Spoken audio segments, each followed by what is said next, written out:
ಏನೇ ಬರಲಿ ಹೋರಾಟ ಹೋರಾಟ ಗೆಲ್ಲುವವರೆಗೆ ಹೋರಾಟ. ವಿವಿಧ ಬೇಡಿಕೆಗಳ ಈಡೇರಿಕೆಗೆ ಆಗ್ರಹಿಸಿ ಅಕ್ಷರ ದಾಸೋಹ ನೌಕರರ ಪ್ರತಿಭಟನೆ. ಇಂಡಿಪೆಂಡೆಂಟ್ ಸಂಗ್ರಾಮ್ ನ್ಯೂಸ್ಗೆ ಸ್ವಾಗತ.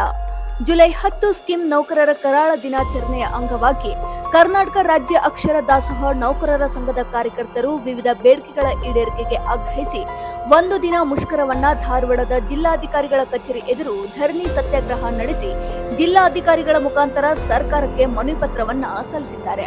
ಸಿಐಟಿಯು ಜಿಲ್ಲಾ ಅಧ್ಯಕ್ಷರಾದ ಬಿಐ ಇಳಗೇರವರು ಮಾತನಾಡಿ, ಅಕ್ಷರ ದಾಸೋಹ ನೌಕರರ ಬೇಡಿಕೆ ಈಡೇರಿಕೆಗಾಗಿ ನಿರಂತರ ಹೋರಾಟ ಮಾಡಲಾಗುವುದು ಎಂದು ಹೇಳಿದರು.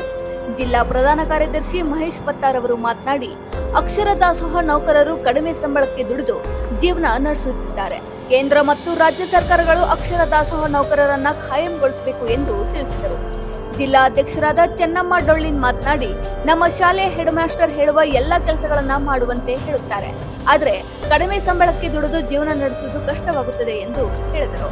ಈ ಸಂದರ್ಭದಲ್ಲಿ ಸುನಂದ ಚಿಗರಿ, ಪಕ್ಕೀರವ್ವ ತೆಂಬದ್ಮನಿ ಸೇರಿದಂತೆ ಅನೇಕರು ಉಪಸ್ಥಿತರಿದ್ದರು.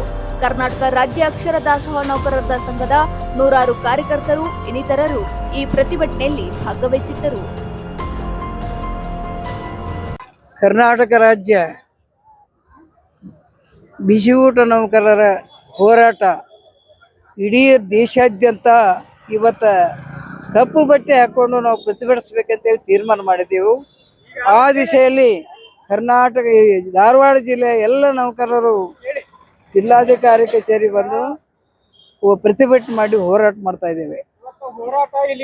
ನಮ್ಮ ಮುಖ್ಯ ಬೇಡಿಕೆಗಳಂದ್ರೆ, ಒಂದು, ಅವರಿಗೆ ಆಶ್ವಾಸನ ಕೊಟ್ಟಂತೆ ಕನಿಷ್ಠ 7,000 ರೂಪಾಯಿ ಪಗಾರ ಕೊಡಬೇಕು ಮತ್ತು ಕೆಲಸದ ಅವಧಿ ಹೆಚ್ಚು ಮಾಡಬೇಕು. ಆಮೇಲೆ ಕನಿಷ್ಠ ವೇತನದ ಅಡಿಯಲ್ಲಿ ಕೂಡ ಈ ಸಂಘಟನೆ ಬರಬೇಕು. ಅದಲ್ಲ, ಅವರಿಗೆ ಕಿರುಕುಳ ತಪ್ಪಬೇಕು. ಅದು ಅಲ್ಲದೆ ಅವರಿಗೆ ನ್ಯಾಯವಾಗಿ ಸಿಗದಂಥ ಎಲ್ಲ ಸೌಲಭ್ಯಗಳು ಸಿಗಬೇಕಂತೇಳಿ ನಾವು ಕರ್ನಾಟಕದಾದ್ಯಂತ ಹೋರಾಟ ಮಾಡ್ತಾನೆ ಇದ್ದೇವೆ. ಆ ಕಾರಣ ಇದರಲ್ಲಿ ಹೆಚ್ಚು ಕಡಿಮೆ ಏನಾದರೂ ಆದರೆ ಮುಂದೂ ಕೂಡ ನಾವು ಹೋರಾಟ ಮಾಡುವ ನಿರ್ಧಾರ ಕೂಡ ತೆಗೆದುಕೊಂಡಿವಿ ಅಂತೇಳಿ ಈ ಸಂದರ್ಭದಲ್ಲಿ ಹೇಳ ಬಯಸ್ತೇನೆ. ನಾನು BI ಇಳಗೇರ್, CITU ಅಧ್ಯಕ್ಷ. ಬಿಸಿ ಊಟ ನೌಕರರು ಸೇರಿದಂಗೆ ಸ್ಕೀಮ್ ನೌಕರರು ದೇಶಾದ್ಯಂತ ಆಚರಣೆ ಮಾಡ್ತಾ ಇದ್ದಾರೆ. ಇವತ್ತು ಕೆಲಸವನ್ನು ಸ್ಥಗಿತಗೊಳಿಸಿ ಮುಷ್ಕರ ಮಾಡಿ ಜಿಲ್ಲಾಧಿಕಾರಿಗಳ ಕಚೇರಿ ಮುಂದೆ ಹೋರಾಟವನ್ನು ಮಾಡ್ತಾ ಇದ್ದಾರೆ. ಬಹಳ ಮುಖ್ಯವಾಗಿ ಕಾಂಗ್ರೆಸ್ ಸರ್ಕಾರ ಅಧಿಕಾರಕ್ಕೆ ಬರಬೇಕಾದ್ರೆ 6ನೇ ಗ್ಯಾರಂಟಿ ಅನ್ನೋ ರೀತಿಯಲ್ಲಿ ಸ್ಕೀಮ್ ನೌಕರರ ವೇತನ ಹೆಚ್ಚಿಗೆ ಮಾಡ್ತೀವಿ, 7,000 ಹೆಚ್ಚಿಗೆ ಮಾಡ್ತೀವಿ ಅಂತ ಹೇಳಿದ್ರು. ಅದನ್ನ 3 ವರ್ಷ ಆದರೂ ಮಾಡಿಲ್ಲ. ಹಿಂಗಾಗಿ ಅವರ ವೇತನ ಹೆಚ್ಚಿಗೆ ಆಗಬೇಕು ಅನ್ನೋದು ಬಹಳ ಮುಖ್ಯವಾದಂಥ ಡಿಮಾಂಡನ್ನು ನಾವು ಇವತ್ತು ಕೇಳ್ತಾ ಇದ್ದೀವಿ. ಇನ್ನೊಂದು ಕಡೆಗೆ ಬಿಸಿ ಊಟ ನೌಕರರಿಗೆ ಮರಣ ಪರಿಹಾರ 25 ಲಕ್ಷ ಕೊಡಬೇಕು, ಅವರಿಗೆ ಪಿಂಚಣಿ ಮತ್ತು ಇತರೆ ಸೇವಾ ಭದ್ರತೆಗಳು ಸಿಗಬೇಕು. ಬಹಳ ಮುಖ್ಯವಾಗಿ ಬೆಳಗ್ಗೆ ಅವರು 8-9 ಗಂಟೆಯಿಂದ ಹಿಡಿದು ಸಾಯಂಕಾಲ 6 ಗಂಟೆ ಮಟ್ಟ ಶಾಲೆಯ ವಿವಿಧ ಕೆಲಸಗಳನ್ನು ಅವ್ರು ಮಾಡ್ತಾರೆ. ಬರೀ ಬಿಸಿ ಊಟ ನೀಡೋದು ಅಷ್ಟೇ ಅಲ್ಲ, ಬೇರೆ ಬೇರೆ ಕೆಲಸಗಳನ್ನು ಮಾಡ್ತಾರೆ.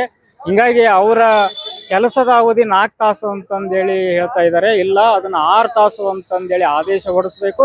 ಮತ್ತು ಆ ಶಾಲೆಯಲ್ಲಿ ಈ ಕೆಲಸ ಮಾಡಲಿಕ್ಕೆ, ಇತರೆ ಬಿಸಿ ಊಟ ಅಲ್ಲದೆ ಇತರೆ ಕೆಲಸ ಮಾಡಲಿಕ್ಕೆ ಇವತ್ತು ಯಾರೂ ಇಲ್ಲ. ಕಸ ಹೊಡಿಯೋದಾಗಲಿ, ಗಂಟೆ ಬರ್ಸೋದಾಗಲಿ, ಈ ಥರ ಯಾವುದೇ ಅಲ್ಲಿ ನೌಕರರಿಲ್ಲ. ಹಿಂಗಾಗಿ ಇವ್ರನ್ನೇ ನೌಕರರನ್ನಾಗಿ ಪರಿಗಣಿಸಬೇಕು ಸರ್ಕಾರ ಅನ್ನುವಂಥ ಪ್ರಮುಖ ಬೇಡಿಕೆಗಳಿಗಾಗಿ ಈ ಹೋರಾಟ ನಡೀತಾ ಇದೆ. ಸರ್ಕಾರ ಬಿಸಿ ಊಟ ನೌಕರರು ಕೇವಲ 4,600 ರೂಪಾಯಿ ವೇತನದಲ್ಲಿ ಅವರು ಮಹಿಳೆಯರನ್ನ ದುಡಿಸ್ಕೊಂತಿದ್ದಾರೆ. ಹಿಂಗಾಗಿ ಇವರ ಕಷ್ಟಗಳ ಬಗ್ಗೆ, ಇವರ ಬೇಡಿಕೆಗಳ ಬಗ್ಗೆ, ಇವರ ಹಕ್ಕೊತ್ತಾಯ ಬಗ್ಗೆ ಗಮನ ಹರಿಸಬೇಕು ಸರ್ಕಾರ. ಇಲ್ಲದೇ ಇದ್ರೆ ಮುಂದಿನ ದಿನಗಳಲ್ಲಿ ಸ್ಕೀಮ್ ನೌಕರರ ಮತ್ತು ಬಿಸಿ ಊಟ ನೌಕರರ ದೊಡ್ಡ ಹೋರಾಟವನ್ನ ನಡೆಸಬೇಕಾಗತ್ತೆ ಅನ್ನುವಂಥ ಎಚ್ಚರಿಕೆಯನ್ನ ಈ ಹೋರಾಟದ ಮುಖಾಂತರ ಸರ್ಕಾರಕ್ಕೆ ಕೊಡ್ತಾ ಇದೆ. ಮಹೇಶ್ ಪತ್ತಾರ್. ಬಿಸಿ ಊಟ ನೌಕರರು ಇದರಲ್ಲಿ ಅತ್ಯಂತ ಕಡು ಬಡ ಮಹಿಳೆಯರು ಮತ್ತು ವಿಧವೆಯರು ಇದರಲ್ಲಿ ಕೆಲಸ ಮಾಡ್ತಕ್ಕಂಥ ನೌಕರರಾಗಿದ್ದಾರೆ ಸರ್. ಅದಕ್ಕೋಸ್ಕರ ಈಗ ಸರ್ಕಾರದವರು, ಕಾಂಗ್ರೆಸ್ ಸರ್ಕಾರದವರು ನಮಗೆ ಹೋದ ವರ್ಷನೇ 7,000 ರೂಪಾಯಿಯನ್ನ ವೇತನವನ್ನ ಹೆಚ್ಚಳ ಮಾಡ್ತೀವಿ ಅಂತೇಳಿ ಭರವಸೆ ಕೊಟ್ಟಿದ್ರು. ಅದನ್ನು ಇಲ್ಲಿವರೆಗೂ ಆದರೂ ಕೂಡ ಸರ್ಕಾರ ಯಾವುದೇ ರೀತಿಯಾದ ಒಂದು ಆದೇಶವನ್ನು ಹೊರಡಿಸಲಿಲ್ಲ, ನಮಗೆ ಆ ಒಂದು ಹಣವನ್ನು ಬಿಡುಗಡೆ ಮಾಡಲಿಲ್ಲ. ಕೇಂದ್ರ ಸರ್ಕಾರದವರು 2021ನೇ ಇಸ್ವಿಯಿಂದ 600 ರೂಪಾಯಿ ಹಾಕಿದೆವರು ಅಲ್ಲಿಂದ ಇಲ್ಲಿ ತನಕನೂ ಕೂಡ 1 ರೂಪಾಯಿನೂ ಕೂಡ ಹೆಚ್ಚಳ ಮಾಡಲಿಲ್ಲ ಕೇಂದ್ರ ಸರ್ಕಾರದವರು. ಅದಕ್ಕೋಸ್ಕರ ನಮ್ಮ ಈ ಬಿಸಿ ಊಟ ನೌಕರರಿಗೆ ಕಾಯಮಾತಿ ಅನ್ನುವಂಥದ್ದು ಇಲ್ಲ, ಸೇವಾ ಭದ್ರತೆ ಇಲ್ಲ. ಯಾವಾಗ ಬೇಕಾದ್ರೂ ತಗೋಬಹುದು, ಯಾವಾಗ ಬೇಕಾದ್ರೂ ತೆಗಿಬಹುದು. ಹೆಡ್ ಮಾಸ್ಟರ್ಗಳಿಗೆ ಒಂದು ಸ್ವಲ್ಪ ಏನಾದ್ರೂ ಹೆಚ್ಚು ಕಡಿಮೆ ಮಾತಾಡಿದ್ರೆ ನಿಮ್ಮನ್ನ ತೆಗಿತೀನಿ ಅನ್ನುವಂತ ಹೆದರಿಕೆ ಬೆದರಿಕೆಯನ್ನ ಹಾಕ್ತಾ ಸ್ಕೂಲ್ ಹೆಡ್ ಮಾಸ್ಟರ್ ನಮ್ಮ ಹಕ್ಕನ್ನ ಪಡ್ಕೊಳ್ಳಿಕ್ಕೋಸ್ಕರ ನಾವು ಹೋರಾಟಕ್ಕೆ ಬರಾಕತ್ರೂ ಕೂಡ ಹೆಡ್ ಮಾಸ್ಟರ್ ಬೆದರಿಕೆಗೆ ಬಿಸಿ ಊಟ ನೌಕರರು ಬಿಟ್ಟು ಅವರ ಶಾಲೆಯಲ್ಲಿ ಕೆಲಸ ಮಾಡಬೇಕಾದಂತ ಪರಿಸ್ಥಿತಿ ಬಂದಿದೆ. ಅದಕ್ಕೋಸ್ಕರ ನಮಗೆ ಸೇವಾ ಭದ್ರತೆ ಕೊಡಬೇಕು.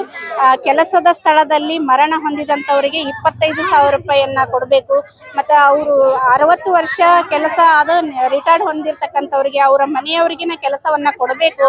ನಮ್ಮ ಬಿಸಿ ಊಟ ನೌಕರರಿಗೆ ಶಾಲೆಯಲ್ಲಿ ಡಿ ಗ್ರೂಪ್ ನೌಕರರು ಇಲ್ಲದೆ ಇರೋದ ಕಾರಣದಿಂದ ಬಿಸಿ ಊಟ ನೌಕರರು ಶಾಲಾ ಸ್ವಚ್ಛತೆ ಮಾಡೋದು, ಶೌಚಾಲಯ ಕ್ಲೀನ್ ಮಾಡೋದು, ಶಾಲೆ ಗಂಟೆ ಹೊಡೆಯೋದು, ಚಾವಿ ಹಾಕೋದು ಇವೆಲ್ಲ ಕೆಲಸವನ್ನು ಮಾಡ್ತಾರೆ.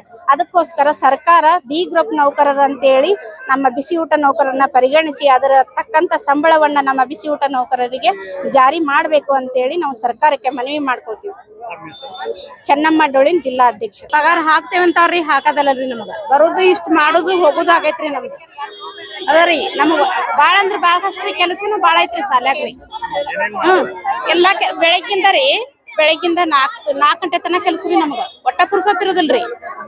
ಅದಕ್ಕೆ ನಮಗ ಹಾಕ್ತೇವಂತಾರಿ. ಪ್ರತಿ ಸರಿನೂ ಇದನ್ನ ಹಿಂಗ್ ಕುಡ್ಸುದು ಮತ್ತೆ ನಮ್ಗೆ ಹಾಕ್ತೇವಂತ ಅನ್ನೋದ್ರಿ. ಮತ್ತೆ ಹಾಕದೇ ಇಲ್ರಿ. ಎಷ್ಟ್ 13 ವರ್ಷ ಆತ್ರಿ. ನಾವು 13-14 ವರ್ಷ ಆತ್ರಿ ನಾವು ಬರಾತಿ ಸಾಲಿಗ್ರಿ. 1,000 ರೂಪಾಯಿದಿಂದ ದುಡ್ಯಾತೇವ್ರಿ ನಾವು. 900 ರೂಪಾಯಿದಂಗ ದುಡ್ಯಾತೇವ್ರಿ. ಇಲ್ಲಿವರೆಗೇನು ಇಲ್ರಿ. ಬಾಳ ಅಂದ್ರ 500 ರೂಪಾಯಿ ಹಾಕ್ತಾರಿ ನಮಗ. ಅದಕ್ಕೆ ನಾವ್ ಇಷ್ಟ ರೀ ಹೇಳೋದ್ರಿ. ನಮಗ ಅನ್ಕಾರ ಪೇಮೆಂಟ್ ಇಲ್ರಿ. ನಮಗ ಬೇಕಂತ ಹೇಳ್ತೇವ್ರಿ ನಾವು.